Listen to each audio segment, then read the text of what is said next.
kata Nabi Ummi jangan kita terjemahkan, jangan kita fahami hanya sebatas yaitu Nabi yang buta huruf. Ya, memang sebelum Nabi diutus, Nabi itu nggak bisa baca dan tulis. Ya, tapi sebenarnya makna ummi yang lain dari kata artinya ibu, itu menunjukkan ya, Nabi kita Muhammad SAW adalah Nabi yang bersih. Diambil dari kata ummi, ya, dinisbatkan kepada ibu, seperti orang yang baru lahir dari ibunya. Ya, setiap bayi yang baru lahir dari ibunya tentu dalam keadaan suci. Kullu mauludin yuladu alal fitrah.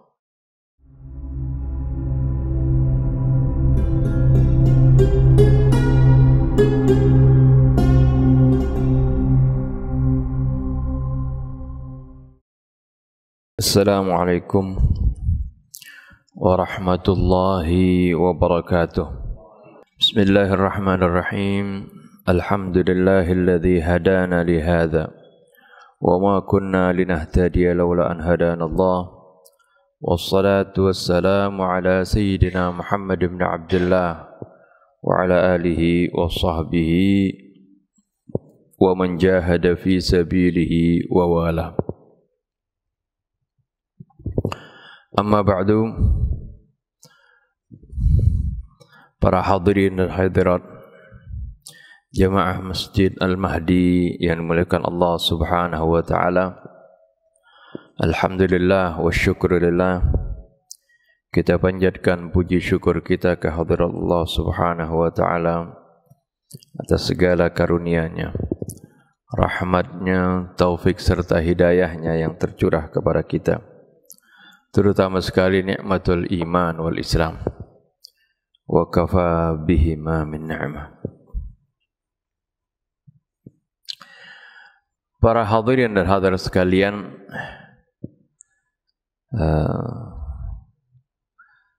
sesuai dengan saat ini kita masih berada di bulan di mana dilahirkannya junjungan kita Nabi besar Muhammad sallallahu alaihi wasallam.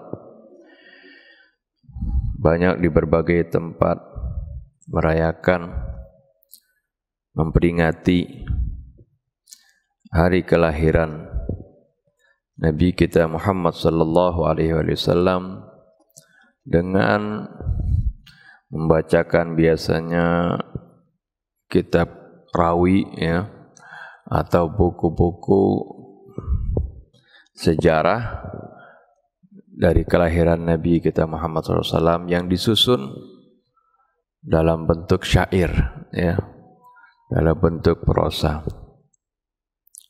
Tapi terkadang dibacakan hal tersebut, ya, karena dalam bahasa Arab banyak yang nggak paham. Sebenarnya tujuannya dikarang, disusun kitab maulid tersebut ada tiada lain untuk mengingatkan manusia, ingatkan orang-orang yang dulunya sudah banyak lupa akan sejarah Nabi, lupa kepada Nabinya, diingatkan seperti itu. Nah, sebenarnya juga kalau kita sudah diingatkan, kemudian kita mau mengikuti Nabi dan melihat perjuangan Nabi, maka Nabi kita Muhammad sallallahu alaihi wasallam setiap hari aktivitasnya adalah mengajarkan Al-Quran. Dan juga sekaligus kalau kita mau melihat bagaimana perjalanan Nabi kita Muhammad sallallahu alaihi wasallam, bagaimana sepak terjangnya, maka kita baca Al-Quran. Ya. Maka di dalam Al-Quran kan seperti yang diceritakan oleh Sayyidatina Aisyah radhiyallahu anha. Ketika ditanya bagaimana akhlak Nabi, beliau menjawab, kana khuluquhul Quran. Akhlaknya adalah Al-Quran. Artinya sepak terjangnya, perilakunya, budi pekertinya, ya, tidak lepas dari Al-Quran Al-Karim. Sesuai sejalan dengan Al-Quran Al-Karim. Nah, untuk itu pada kesempatan kali ini kita akan membaca firman Allah Subhanahu wa taala yang sekaligus menggambarkan awal mula bagaimana Nabi kita Muhammad sallallahu alaihi wasallam mendapatkan wahyu dari Allah Subhanahu wa taala. Insyaallah kita akan baca dan renungi suratul Alaq. Suratul Alaq ini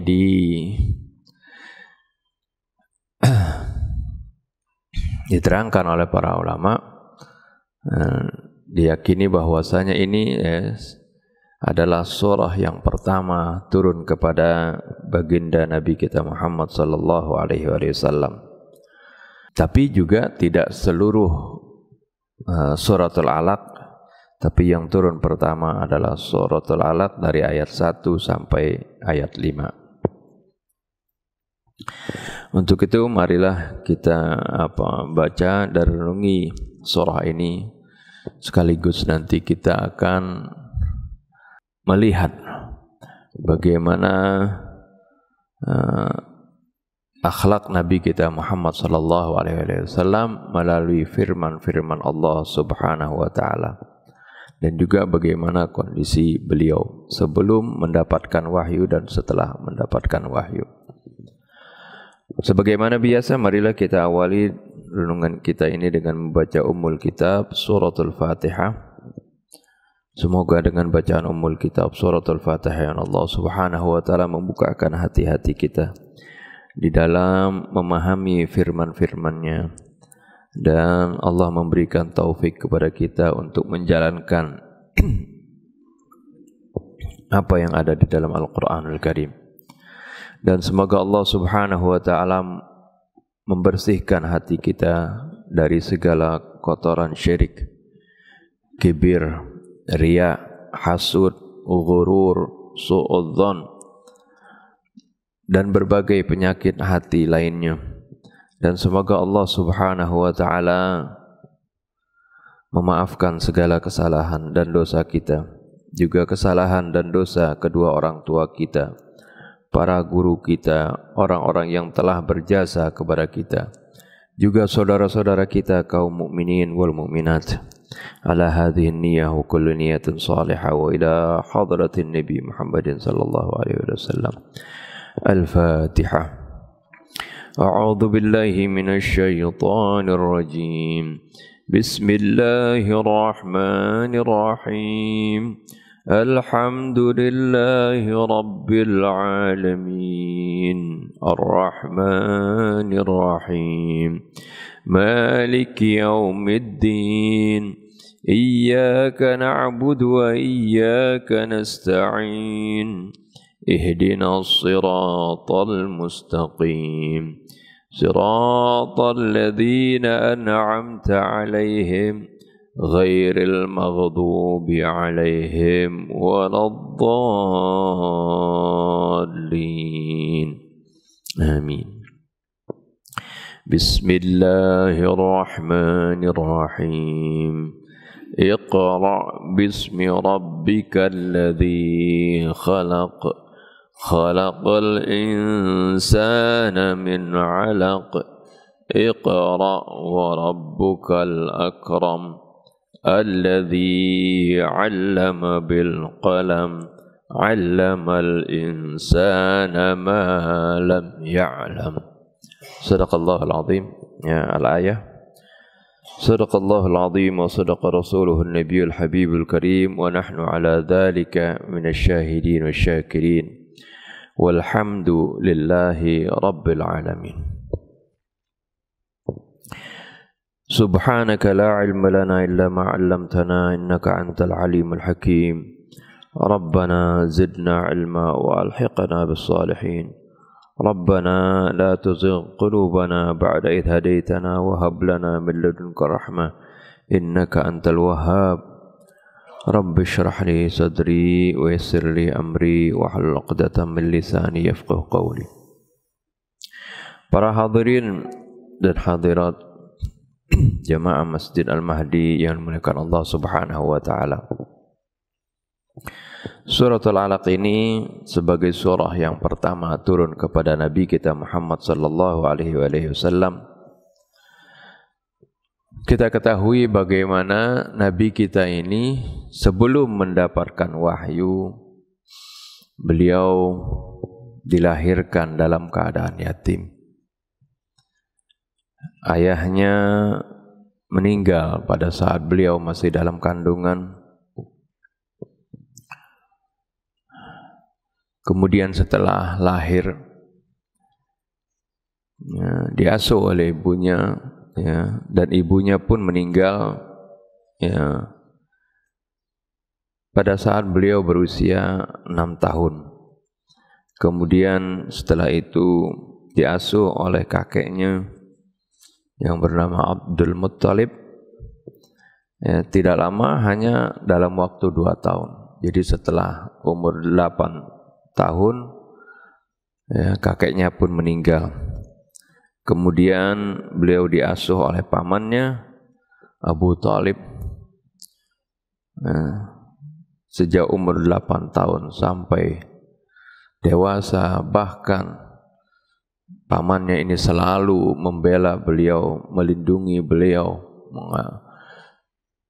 sampai beliau diutus menjadi nabi. Abu Thalib selalu menjadi benteng, menjadi pelindung bagi dakwah Nabi kita Muhammad sallallahu alaihi wasallam sampai akhir hayatnya.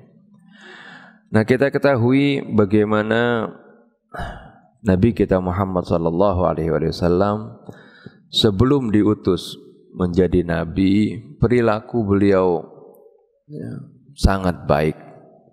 Akhlak beliau, budi pekerti beliau sangat mulia. Ya, Rasulullah tidak pernah, ya, melakukan perbuatan-perbuatan tercela, seperti misalnya berdusta, ya, atau menghinakan orang, atau ikut-ikutan menyembah berhala, atau melakukan perbuatan-perbuatan syirik lainnya. Beliau senantiasa menghubungkan silaturahmi, senantiasa membantu sesamanya, selalu berkata jujur, ya, sehingga terkenal dia di kaumnya sebelum beliau menjadi nabi sebagai julukan Al-Amin, orang yang dapat dipercaya, orang yang terpercaya. Kepercayaan ini unik bagaimana, ya, kepercayaan masyarakat Quraisy yang tidak beriman sekalipun kepada Nabi, tapi mereka masih percaya kepada Nabi. Sampai-sampai ketika Rasulullah SAW waktu hijrah nanti ke Madinah, mau hijrah ke Madinah, itu masih ada titipan orang-orang Quraisy yang menitipkan kepada beliau barang, nitipkan barang.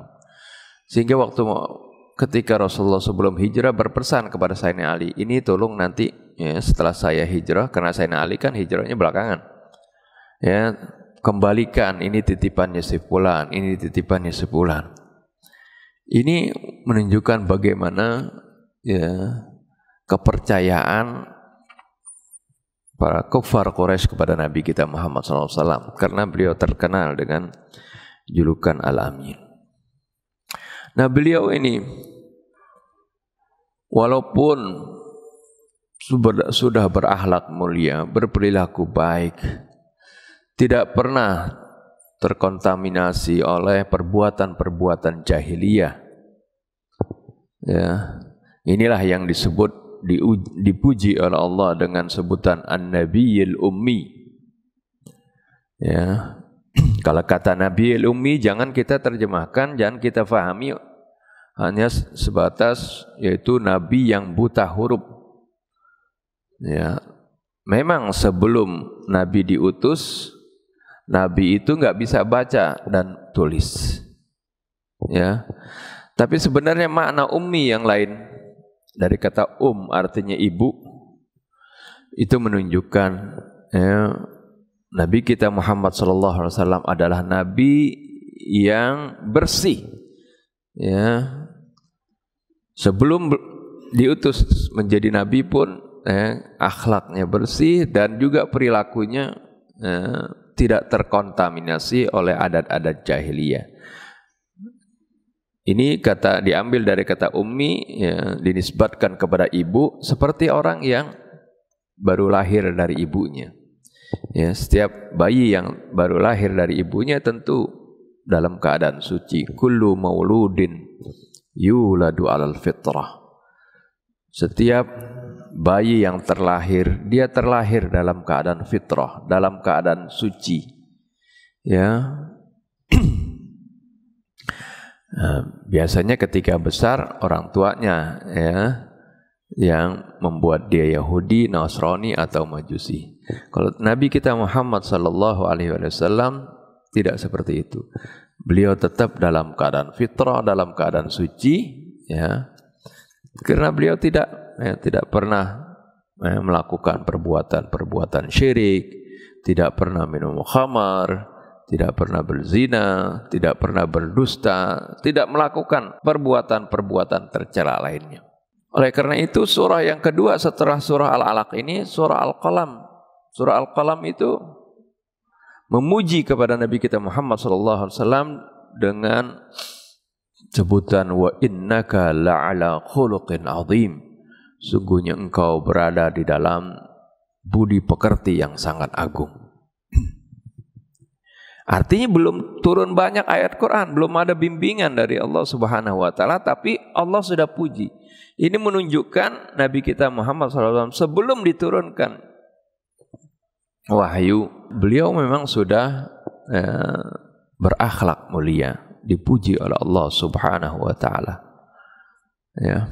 Oleh karena itu hadis Nabi kita Muhammad SAW juga menyebutkan innama bu'itsu liutammima makarimal akhlak. Sungguhnya aku diutus untuk menyempurnakan budi pekerti yang mulia. Ya, akhlak Nabi kita sudah baik, tapi dengan dengan diturunkannya Al-Quran, mendapatkan bimbingan, maka menjadi lebih sempurna. Akan tetapi Nabi kita Muhammad SAW walaupun sudah baik, tapi kan bagaimana memperbaiki umat nggak tahu. Apalagi masyarakatnya itu sudah biasa melakukan perbuatan-perbuatan yang kalau perbuatan menyimpang, kalau sudah biasa dilakukan oleh masyarakat, merubahnya ini nggak gampang. Ya. Tradisi kalau sudah disepakati oleh masyarakat, ya, walaupun itu buruk, kalau kita mau rubahnya, pasti nggak mudah. Lalu cara merubahnya seperti apa? Bagaimana caranya? Ini Nabi kita Muhammad SAW bingung. Ya, bagaimana beliau sudah baik, bagaimana memperbaiki lingkungan? Ya. Karena kalau orang yang baik tentu dia nggak mau baik sendiri, dia akan ingin memperbaiki, ingin orang lain menjadi baik. Nah ini Rasulullah SAW bingung bagaimana memperbaiki umatnya, sampai terkadang ya Rasulullah SAW ya berkhulwat di Gua Hira, ya bermenung di sana, memikirkan, bertafakur di sana, memikirkan bagaimana cara memperbaiki umat. Kenapa harus di Gua Hira? Kenapa kalau berpikir bukan di kota Mekah saja? Biasanya kalau kita ada di dalam suatu lingkungan, ya sulit kita memikirkan ya bagaimana jalan keluar tentang lingkungan tersebut. Biasanya menjauh dulu. Ini biasa kebiasaan ini suka kalau ada orang biasa misalnya di perkantoran gitu, kalau mereka mau rapat membahas bisnis plan, rencana kerja setahun berikutnya atau beberapa tahun berikutnya, ya mereka cari tempat di luar lingkungan kantor begitu supaya memikirkannya itu lebih fokus ya, dan terlepas dari hiruk pikuk kantor seperti itu biasanya. Jadi Rasulullah SAW lakukan hal ini dengan berkhulwat, bertafakur di Gua Hira. Ya, bagaimana cara memperbaiki umat? Rasulullah bingung. Inilah yang Allah Subhanahu wa taala sebutkan dalam surat Ad-Duha, wa wajadaka dhallan fahada. Dan Allah dapati kamu dalam keadaan bingung, lalu Allah memberikan petunjuk. Jadi kata dhallan di sini jangan diartikan sesat. Dalam sama seperti kalimat ghairil maghdubi alaihim waladdallin, itu dhallin memang sesat di situ ya. Tapi kata dhalla ini dalam arti di Al-Qur'an banyak maknanya ya. Ya, dhalla bisa idza dhalalna fil ardi, artinya apabila kami sudah hilang di muka bumi, arti sudah meninggal, bisa artikan dhalla juga. Dhalla juga bisa artinya sesuatu yang hilang ya.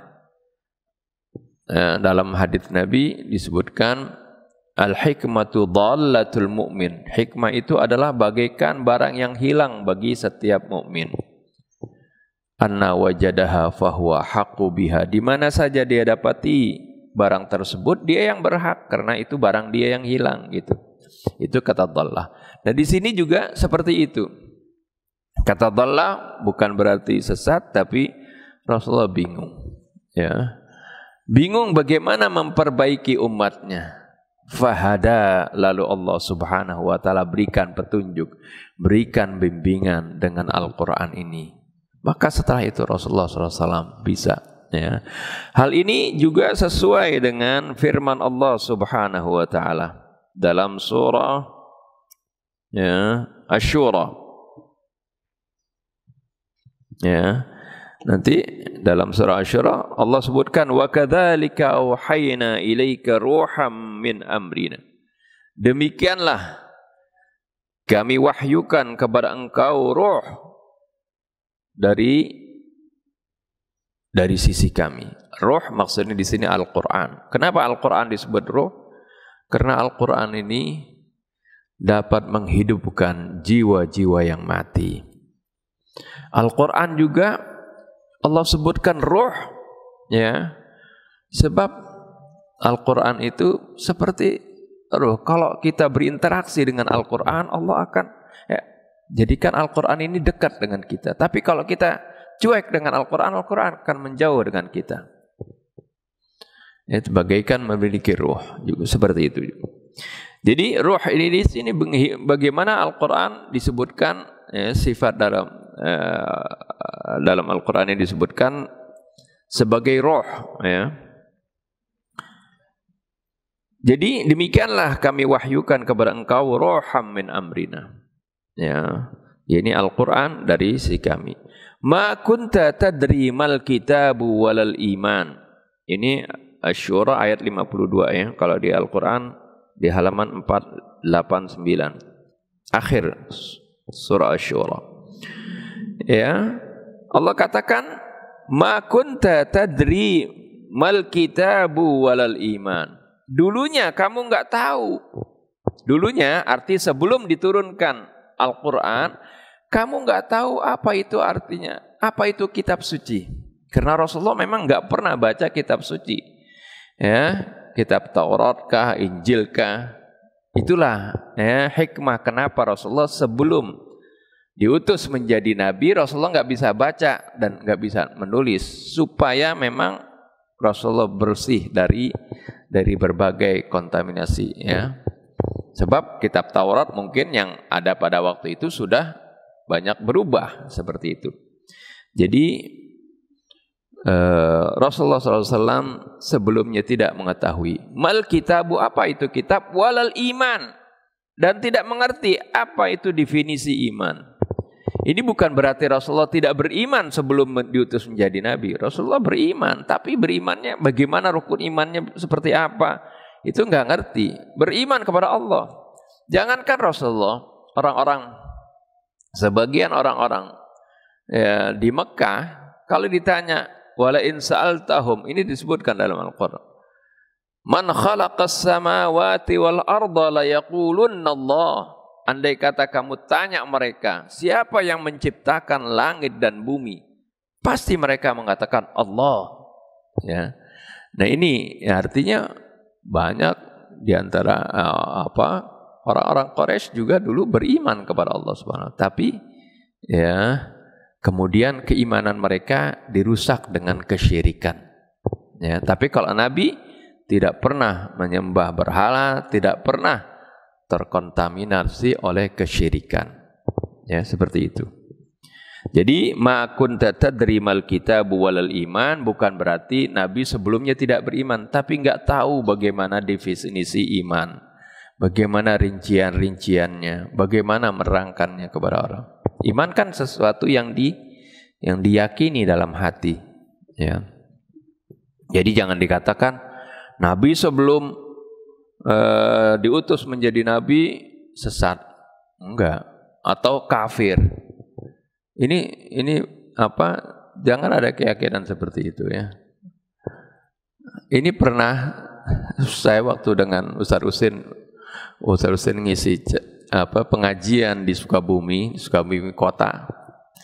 Ustaz nanya, Nabi sebelum diutus menjadi nabi, sebelum mendapatkan wahyu,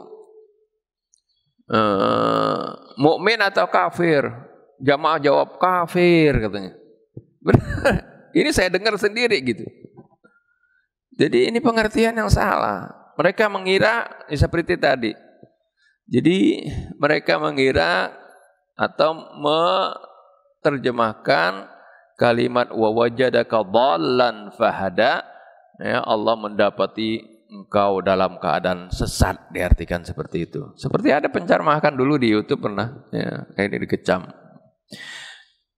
Ya, yang dhallan di sini adalah Nabi bingung bagaimana memperbaiki umat, fahada, lalu Allah berikan petunjuk. Ya, jangan kira ini contoh Nabi memang adalah spesial, adalah manusia pilihan. Jangankan Nabi, ada seorang sahabat Nabi bilang begini.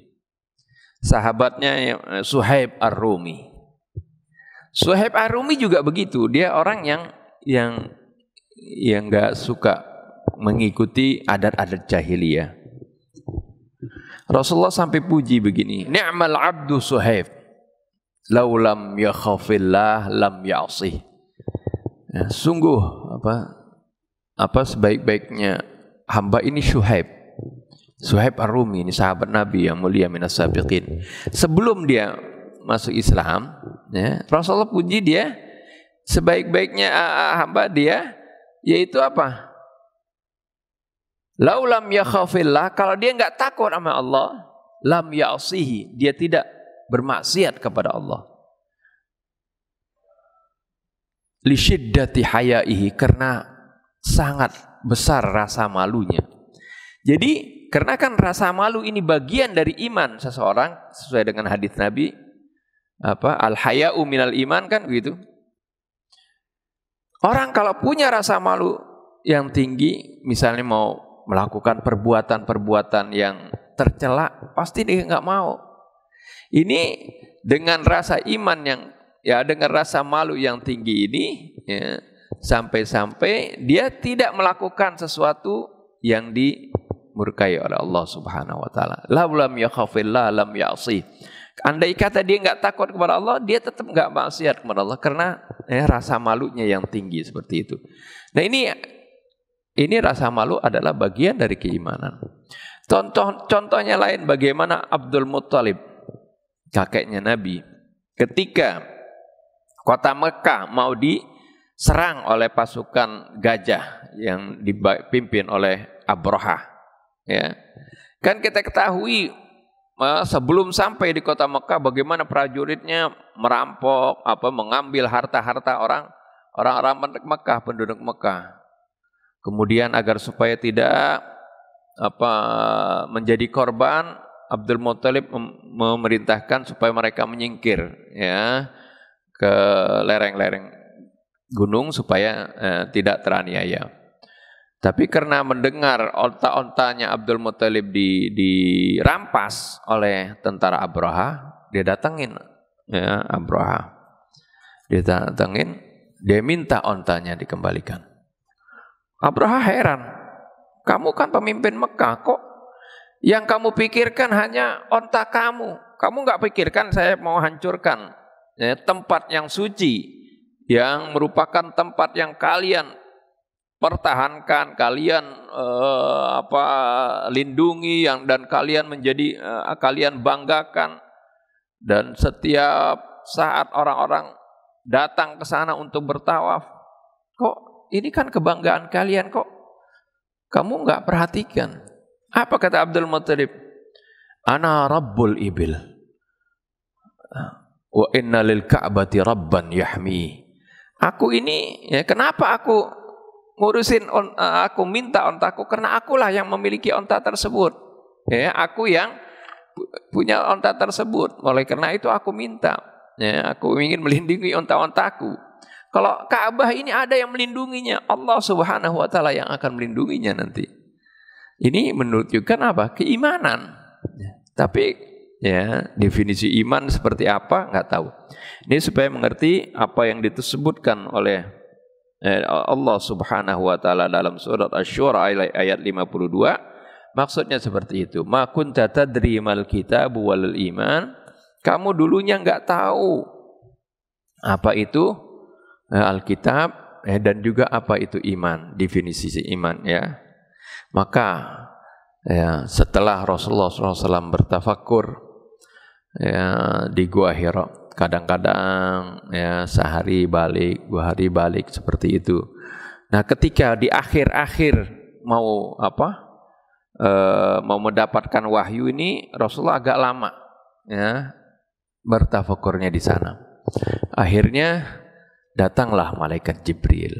Ya, malaikat Jibril pertama datang ya, kepada Nabi. Rasulullah melihat di ufuk dalam bentuk aslinya. Inilah yang disebutkan dalam surah An-Najm ya. Walaqad ra'ahu nazlatan ukhra 'inda sidratil muntaha indaha jannatul ma'wa idh yaghsha sidrata ma yaghsha.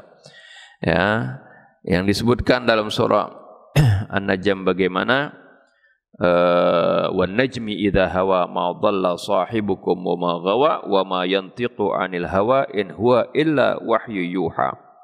Ini Allah bersumpah demi bintang ketika terbenam, atau maksudnya turun hawa di sini atau tidak terlihat terbenam. Ma dhalla sahibukum wa ma ghawa, tidaklah sesat. Nah ini ya, kalau ada yang bilang Nabi itu sesat, ini jawabannya suratnya ya. Jadi makna tadi wa wajadaka dhallan fahada, kalau diartikan sesat, nah ini jawabannya, ma dhalla sahibukum wa ma ghawa. Sahabat kalian ini, maksudnya Rasulullah SAW, tidak sesat dan tidak menyimpang.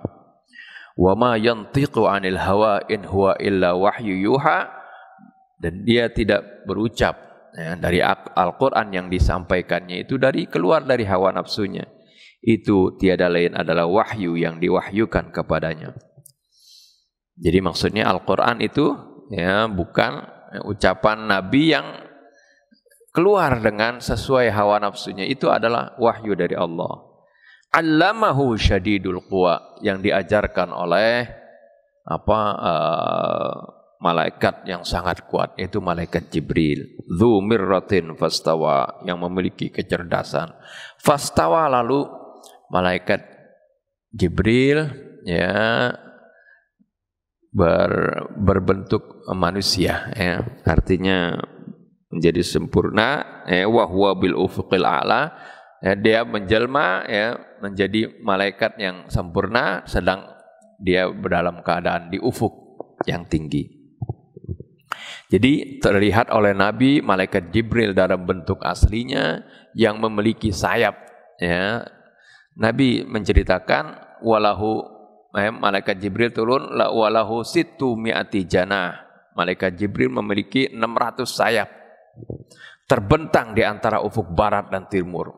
Tsumma dana fadallala, kemudian mendekat ya. Fakana qaba qausaini au adna. Mendekat, tentu kalau besar terus mendekat ya repot Nabi nanti ya. Bisa hancur gunung-gunung nanti. Akhirnya kemudian mendekat dan turun di Gua Hira dalam bentuk manusia. Ya, dalam rupa manusia. Fakana qaba qausaini aw adna. Begitu dekatnya malaikat Jibril, Allah gambarkan seperti 2 busur panah. Ya, aw adna atau lebih dekat lagi. Karena Rasulullah pada waktu menerima wahyu sampai dipeluk oleh malaikat Jibril. Ya, nanti ketika bacakan surah Al-Alaq ini. Fa'auha ila abdihi ma auha, lalu malaikat Jibril ya mewahyukan kepada hamba Allah ini yaitu Nabi Muhammad SAW apa yang diwahyukan kepadanya. Itu maksudnya inilah surat wahyu yang pertama yaitu suratul Alaq. Nah, ketika Rasulullah SAW ketika malaikat Jibril mendekat kepada Nabi, langsung Nabi kita Muhammad SAW diperintahkan untuk membaca Iqra. Nabi Muhammad SAW karena sebelumnya memang nggak bisa baca, nggak bisa menulis, Rasulullah menjawab, ma ana biqari, aku nggak bisa baca.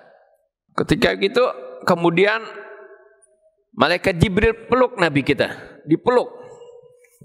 Diceritakan katanya sampai terengah-engah Nabi. Hatta balagha minni al-juhd. Sampai aku enggak kuat gitu, enggak tahan. Ya, ini kenapa dipeluk? Ya, supaya menyadarkan kepada Nabi, ya, ini bukan mimpi. Ya, memang sebelum Nabi mendapatkan didatangi oleh malaikat Jibril, sebelumnya dalam riwayat hadis disebutkan Nabi suka bermimpi. Ya, bermimpi. Mimpi para nabi itu biasa benar.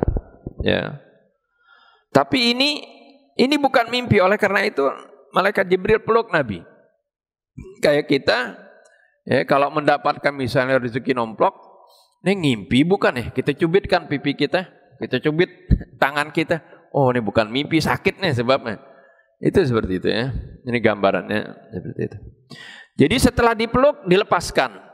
Malaikat Jibril kembali merintahkan Iqra. Tapi jawaban Nabi pun sama, ma ana biqari. Saya nggak bisa baca. Dipeluk lagi, ya, dilepaskan lagi, kemudian diperintahkan Iqra, tetap jawaban Nabi, ma ana biqari. Aku nggak bisa baca. Ya memang sebelumnya nggak bisa baca. Lalu dibacakan oleh malaikat Jibril. Iqra bismi rabbikal ladzi khalaq. Khalaqal insana min 'alaq.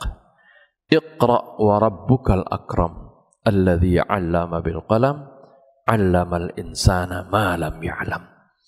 Ini dibacakan oleh malaikat Jibril 5 ayat ini saja. Ya, ayat ke-6 sampai ayat 19 nanti belakangan, ya. Jadi diselingi setelah ini turun Al-Qalam, turun surah Al-Muddatsir, turun Al-Muzammil, turun surat Al-Fatihah, turun surat yang lain-lain, ya. Baru nanti ketika sudah mulai dakwah turun surah yang ayat ke-6 ini. Lalu kok begitu? Kok kemudian bisa tersusun seperti ini? Nah, penyusunan Al-Quran kemudian disusun atas petunjuk Allah Subhanahu wa Ta'ala melalui malaikat Jibril. Ketika turun ayat ke-6-nya, kalla innal insana la yatgha ar-ra'ahu istaghna. Nah, ini Rasulullah kemudian perintahkan, ini tulis. Rasulullah perintahkan kepada para sahabatnya, tulis, ini adalah kelanjutan dari surah Al-Alaq yang waktu itu ayat 1 sampai 5 ini kelanjutan. Seperti itu.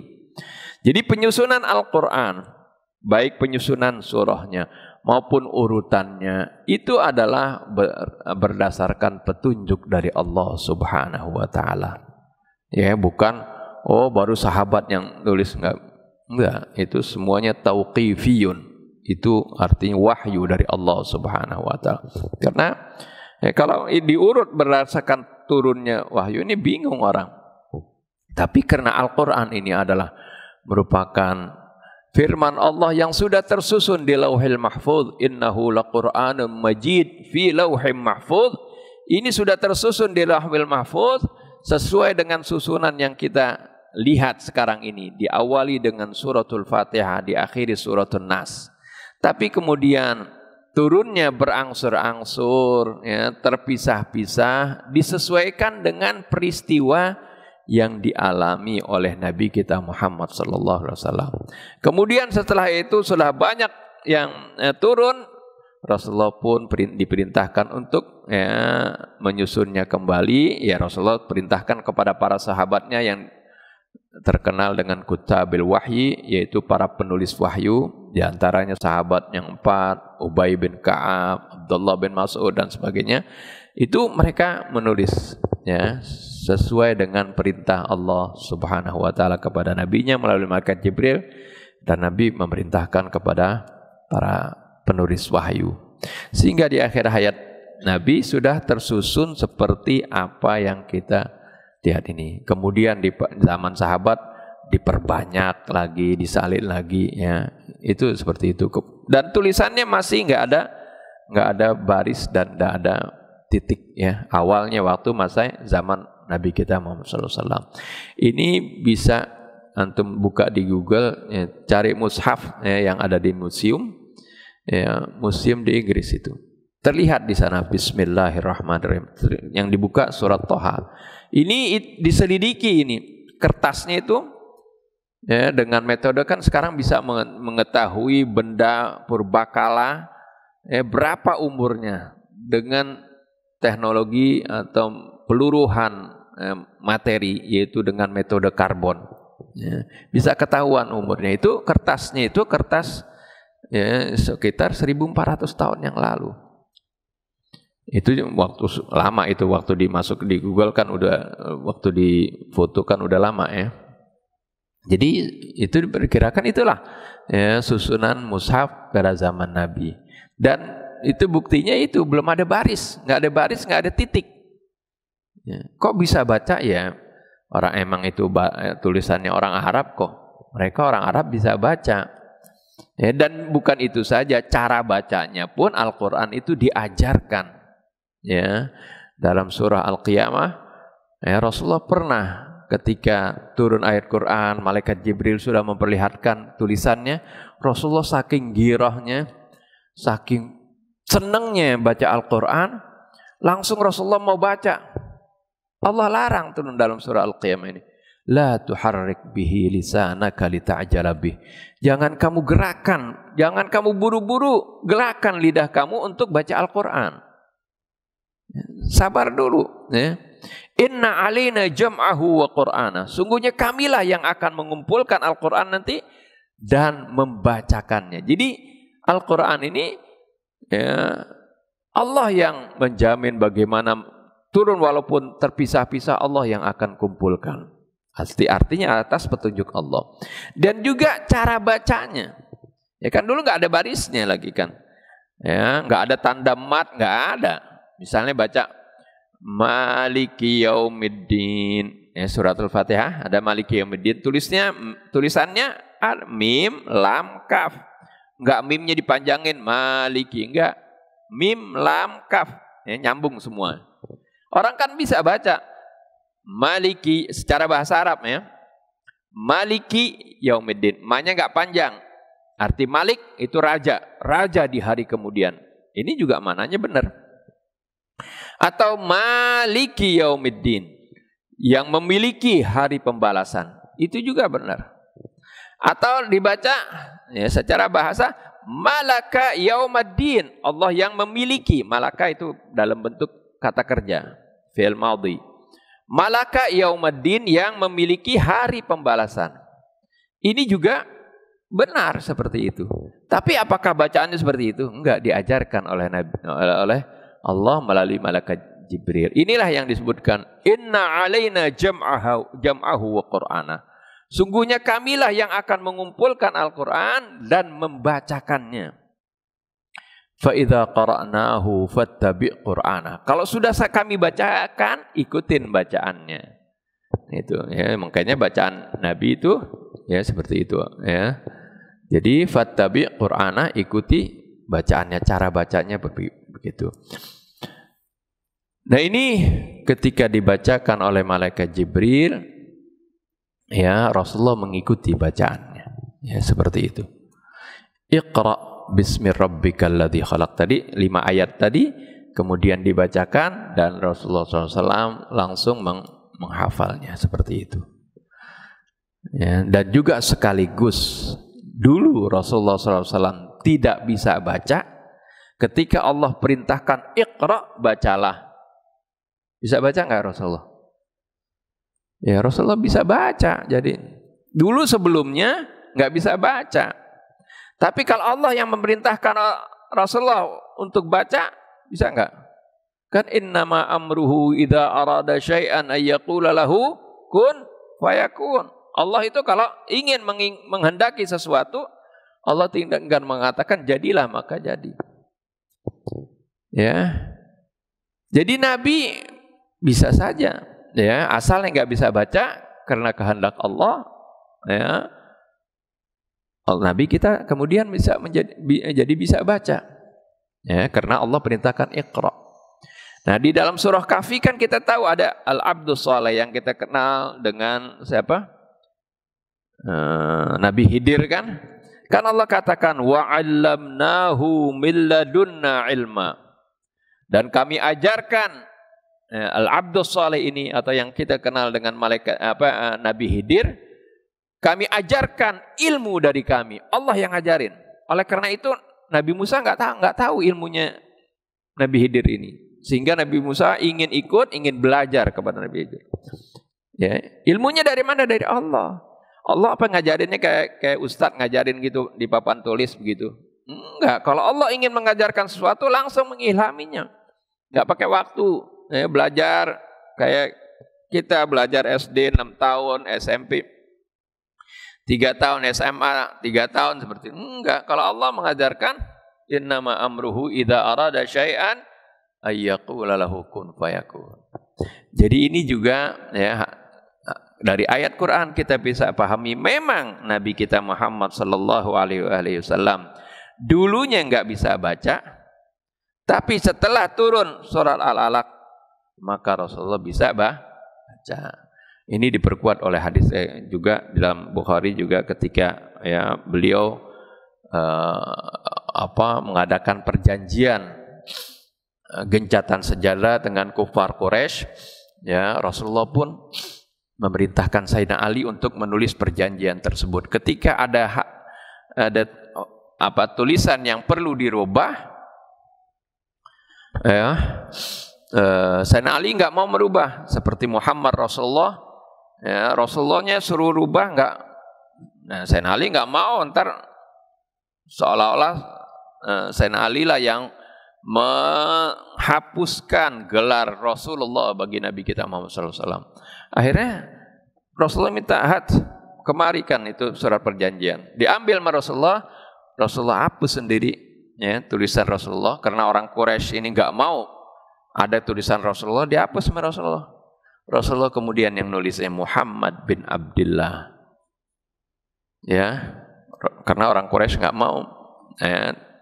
Kan saya nggak ngakuin kamu sebagai Rasulullah, kok di perjanjian ditulis Muhammad Rasulullah. Hadza min Muhammad Rasulillah gitu. Karena di tulisannya seperti itu. Akhirnya Rasulullah menulis. Kok bisa? Memang bisa. Tapi Rasulullah nggak mau menuliskan Al-Quran, nggak, suruh para sahabatnya supaya tidak menjadi keraguan. Nah ini diterangkan dalam surah Al-Ankabut ya, ayat 48. Wa ma kunta tatlu min qablihi min kitabin wa la takhutuhu biyaminik idzal lartabal mubtilun. Wa ma kunta sama dari kata tadi ma kunta tadri mal kitabu walal iman. Dahulunya kamu, kalau kata kunta itu wa ma kunta, dan tidaklah dahulunya kamu itu tatlu membaca ya, bisa membaca ya. Dulunya kamu nggak bisa baca gitu. Min qablihi, sebelum diturunkan Al-Qur'an. Ihinya di sini ya'ud ilal Qur'an ya. Dhamir di sini ya kembali kepada Al-Quran. Jadi dahulunya kamu sebelum diturunkan Al-Quran nggak bisa baca, ya nggak bisa baca. Min kitabin, dari suatu kitab pun. Wala takhutuhu biyaminik, dan juga kamu nggak bisa menulis dengan tangan kamu. Jadi dulunya, ini kalimatnya dulunya kamu belum nggak bisa. Ya, setelah diturunkan Al-Quran, ya bisa seperti itu. Seperti tadi, sama ayat yang tadi, ya, dalam surat Syura, Ma kunta tadri mal kitabu walal iman. Dulunya kamu enggak tahu apa itu kitab suci Al-Qur'an, ya. Apa itu kitab suci Al-Qur'an? Walal iman, dan dulunya kamu enggak tahu apa itu iman. Tapi setelah turun Al-Qur'an tahu enggak Nabi? Tentang kitab Al-Qur'an, tentang iman, kan tahu, kan dijelasin semuanya. Ya begitu ya. Jadi jangan ada lagi terbersit di benak kita, oh Nabi itu buta huruf sampai seumur hidup. Enggak, ya.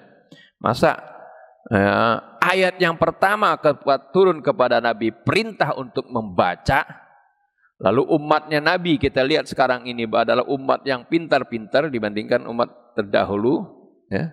Masa nabinya bodoh buta huruf? Ya, ini aneh seperti itu. Jadi perintahnya adalah Iqra, bacalah. Bismi rabbik, dengan nama Tuhanmu alladzi khalaq, yang telah menciptakan. Nah, kata Iqra di sini bacalah, yang enggak disebut. Biasanya kalau baca ini kalau secara tata bahasa atau dalam nahu, ya, ilmu nahu, itu namanya kata yang muta'addi, atau dalam tata bahasa Indonesia yang transitif. Ya, transitif artinya yang memiliki objek. Ya, ada kata kerja, ada yang memiliki objek, ada yang tidak memiliki objek. Ya, misalnya saya sakit, udah sakit, itu intransitif, nggak memiliki objek. Tapi kalau saya melihat, pasti ada yang dilihat. Saya memukul, pasti ada yang dipukul. Saya membaca, pasti ada yang dibaca, kan? Nah, ini namanya muta'addi, ya, arti transitif. Nah, tapi di sini objeknya yang dibaca nggak disebutkan. Iqra, hanya suruh baca, ya. Tapi bukan Iqra'il Quran, misalnya nggak disebutin di sini. Iqra'il kitab, misalnya. Iqra'il majalah, misalnya gitu. Nggak disebutin. Tapi Iqra saja. Ini para ulama, para mufassir menyebutkan kalau ada kata kerja seperti ini, yang kata kerja yang memerlukan objek, lalu objeknya tidak disebutkan, itu menunjukkan objeknya bisa apa saja. Oleh karena itu perintah membaca ini bukan saja membaca Al-Quran, tapi membaca ayat-ayat Allah di alam ini, menyelidiki bagaimana tentang pertumbuhan, tumbuh-tumbuhan. Kalau dibaca, dipelajari, diselidiki, maka akan mendapatkan ilmu kita. Mempelajari, membaca tentang situasi masyarakat, perilakunya, menjadi ilmu itu. Ya, ilmu sosial, ilmu psikologi. Membaca tubuh manusia, dipelajari, diteliti, itu menjadi ilmu. Sekarang menjadi ada orang ahli tentang kedokteran, dipelajari bagaimana tentang jantung. Nah, ini kan juga membaca. Jadi membaca ini adalah merupakan membuka wawasan seorang, membuka pintu ilmu dengan membaca. Ini lihat, ayat pertama memerintahkan kepada kita suruh membaca. Ya, jadi kalau sekarang umat Islam di Indonesia, mayoritas Islam, minat bacanya kurang sekali. Apalagi Al-Quran, ke Al-Quran. Mau baca bukan hanya baca, tapi baca merenungi. Karena Allah perintahkan bukan hanya baca saja Al-Quran, tapi liyadabbaru ayati, hendaknya direnungkan ayat-ayatnya. Nah, ini seperti kita sekarang ini baca, kalian baca, lihat baca aja terjemahnya. Iqra bismi rabbikal ladzi khalaq, bacalah dengan nama Tuhanmu yang menciptakan. Ini kita tidak dapati apa-apa, tapi kalau kita renungkan bagaimana perintah membaca ini, begitu dalam maknanya. Ya. Beda membaca sepintas dengan merenungkan. Allah perintahkannya supaya kita itu merenungkan Al-Quran. Karena di sini berisi ilmu, di sini berisi petunjuk, di sini berisi nur, di sini berisi syifa, di sini berisi rahmat, di sini berisi hikmah. Segala kebaikan. Kitabun anzalnahu ilaika mubarakun. Ini adalah kitab yang kami turunkan kepada engkau penuh berkah. Berkah itu arti kebaikan yang banyak dan langgeng. Ya. liyadabbaru ayatihi, hendaklah mereka merenungkan ayat-ayatnya, waliyatadzakkara ulul albab, hendaklah orang-orang yang berakal mengambil pelajaran. Jadi Rasulullah diperintahkan dan kita semuanya tentunya diperintahkan untuk membaca. Yang utamanya adalah membaca Al-Quran dan juga membaca ayat-ayat Allah yang ada di alam ini. Ayat-ayat Allah berkali-kali di dalam Al-Quran tertulis ayat-ayat. Kalau ayat dalam Al-Quran banyaknya itu tentang ayat-ayat kauniyah. Kecuali kalau di sana misalnya ada kata utlu, artinya membaca. Ya. Atau yatluna kitab Allah, membaca. Nah, baru membaca Al-Quran. Tapi kalau enggak ditulis kata yatlu atau utlu, kata ayat itu maksudnya adalah ayat-ayat kauniyah. Wa min ayatihi an khalaqakum min turab misalnya. Wa min ayatihi an khalaqalakum min anfusikum azwaja. Wa min ayatihi manamukum billail. Itu semuanya dari ayat-ayat Allah. Tidurnya kamu, bagaimana kamu diciptakan dalam berbeda bahasa, berbeda warna kulit. Itu kan artinya ayat-ayat kauniyah, arti ayat-ayat bukti-bukti kekuasaan Allah yang ada di alam ini.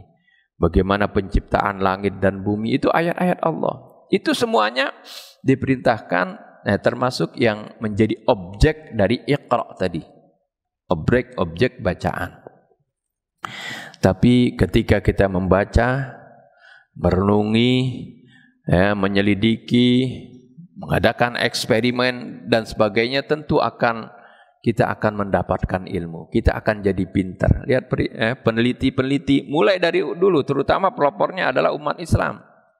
Ya, mereka menjadi peneliti, akhirnya mereka menciptakan banyak-banyak menyusun ilmu pengetahuan. Seperti kimia, biologi, bahkan kedokteran kan itu dari yang terkenal misalnya Ibnu Sina, itu dari umat Islam, dari hasil membaca tadi. Ya, seorang mau membaca, merenungi, maka dia akan mendapatkan ilmu, dia menjadi pintar. Tapi ketika membacanya di sini ingat dengan bismi rabbik, dengan nama Tuhanmu. Harus selalu ingat kepada Allah. Karena yang memberikan ilmu, ya walaupun kita yang berusaha belajar, tapi kalau Allah enggak berikan ilham, enggak berikan ilmu, tetap aja bodoh, enggak pintar-pintar. Oleh karena itu Allah Subhanahu wa taala sebutkan nanti allamal insana ma lam ya'lam. Allah lah yang mengajarkan manusia apa yang dia enggak tahu. Oleh karena itu ketika membacanya harus ingat kepada Allah. Ini ilmuku dari Allah. Jangan ketika dia lupa Allah sehingga nanti ketika dia udah pintar, dia nggak ingat Allah, ilmunya bukan digunakan untuk kebaikan, tapi ilmunya digunakan untuk memperdayai orang, menipu orang, ngakalin orang. Karena dia pintar bisa aja, ya kan? Bahkan ya kejahatan yang dilakukan orang-orang pintar karena jahatnya keterlaluan seperti itu. Ya, seperti yang terkenal dengan kejahatan kerah putih itu. Ya orang-orang pintar, tapi pintar juga ngakalin orang. Ya. Pintar menipu seperti itu. Pintar korupsi seperti itu. Kalau ilmunya ini tidak diikat selalu dengan Allah Subhanahu wa taala. Oleh karena itu Allah sebutkan bismi rabbik, dengan nama Tuhanmu, alladzi khalaq, yang telah menciptakan. Khalaqal insana min 'alaq, yang telah menciptakan manusia min 'alaq. Ya. Ini salah satu proses penciptaan manusia. Oleh karena itu kalau baca ayat Quran, ketika menemukan satu topik, kita harus kumpulkan ayat-ayat yang lain. Nanti kita akan mendapatkan pemahaman yang komprehensif. Ya. Karena kok di ayat yang lain Allah menciptakan khalaqal insana min nutfah, ya, khalaqal insana min turab misalnya. Ada di ayat yang lain dengan Allah ciptakan manusia dari asalnya nutfah, dari sperma. Ya. Di ayat yang lain dari tanah. Di ayat yang lain min sulalatin min tin. Sebenarnya kalau kita gabungkan semuanya, ini adalah proses. Ya, proses penciptaan manusia. Manusia yang pertama langsung Allah ciptakan dari tanah. Tapi kemudian keturunannya Allah ciptakan min sulalatin min tin, dari saripati tanah. Yang kemudian dari saripati tanah artinya dari apa yang dimakan, baik tumbuh-tumbuhan, hewan, itu kan semuanya dari tanah kan? Tumbuh-tumbuhan tumbuhnya dari tanah. Hewan juga makannya dari rumput yang asalnya dari tanah. Lalu kita makan hewan tersebut. Kemudian ya terbentuklah nanti nutfah dari saripati tanah tersebut. Ya, kemudian nutfah ketika bertemu, pertemuan antara sperma dan ovum menjadi alaqah. Alaqah ini adalah ya dalam istilah sekarang disebut zigot. Ya, inilah yang menempel pada dinding rahim. Kata aliqa ya'laqu itu menempel. Ya, kalau dulu dia terjemahkan ini sebuah gumpal darah ya. Karena dulu ya, belum ada ilmu pengetahuan yang menjelaskan secara detail. Alaq ternyata secara bahasa itu arti sesuatu yang menempel. Sama seperti lintah menempel kalau ke badan kita, dia ngisep darah. Ini zigot juga setelah terjadi pembuahan antara ya, sel sperma dengan sel telur ya, di rahim seorang wanita, dia menempel di dinding rahim dan ngisep makanan saripati, makanan yang ada di dinding rahim tersebut. Sama seperti lintah kayak ngisep darah begitu. Oleh karena itu dalam bahasa Arab lintah itu alaqah juga namanya. Ya. Jadi sini Allah menyebutkan bagaimana penciptaan manusia itu min alaq, dari segumpal dari alaq, dari zigot ini yang menempel pada dinding rahim.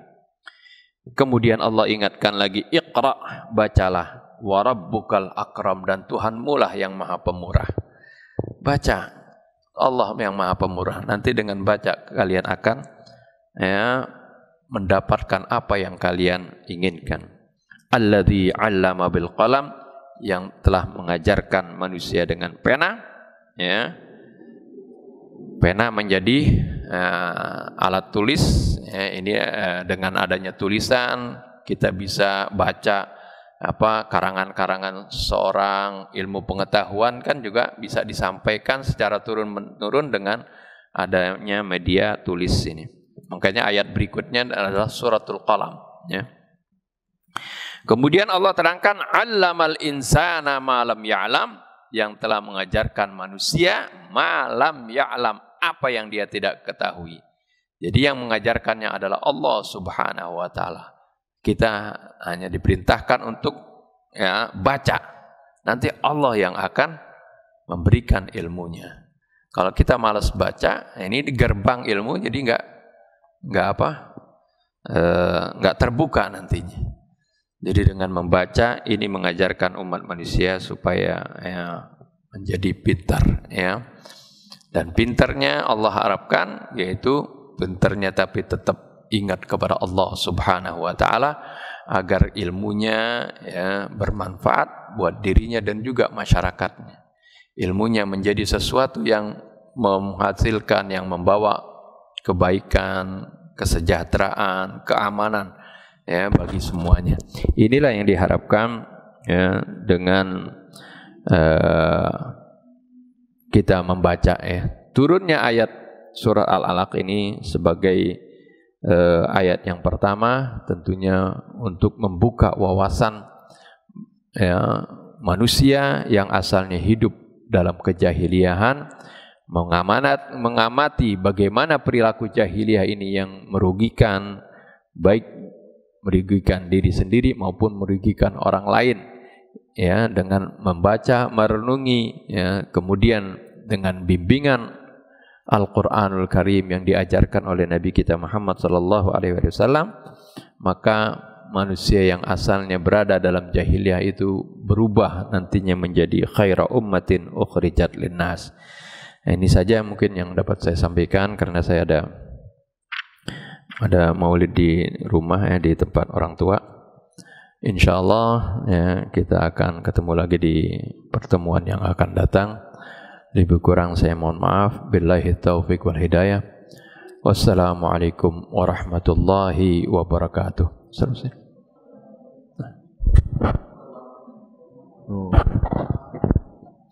Ya, kita tutup dengan doa.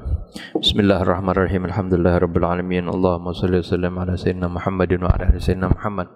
ربنا انفعنا بما علمتنا ربي علمنا الذي ينفعنا ربي فقهنا وفقه لنا وقرابات لنا في ديننا مع أهل الكتر أنثى وذكر ربي وفقنا ووفقهم لما ترتضي قولا وفعلا كرما وارزق الكل حلالا دائما وأخل أتقياء علما نهض بالخير ونكفى كل شر ربنا أصلح لنا كل الشؤون وقر بالرضا منك العيون واقض عنا ربنا كل الديون قبل أن تأتينا رسل المنون واغفر استر أنت أكرم من ستر وصلاة الله تغشى المصطفى من إلى الحق دعانا والوفاء بكتاب فيه للناس الشفاء وعلى الآل الكرام الشرفاء وعلى الصحب المصابيح الغرر اللهم اهدنا بهداك واجعلنا ممن يسارع في رضاك ولا تولنا وليا سواك ولا تجعلنا ممن خالف أمرك وعصاك وحسبنا الله ونعم الوكيل ولا حول ولا قوة إلا بالله العلي العظيم وصلى الله على سيدنا محمد وآله وسلم الحمد لله رب العالمين سبحانك اللهم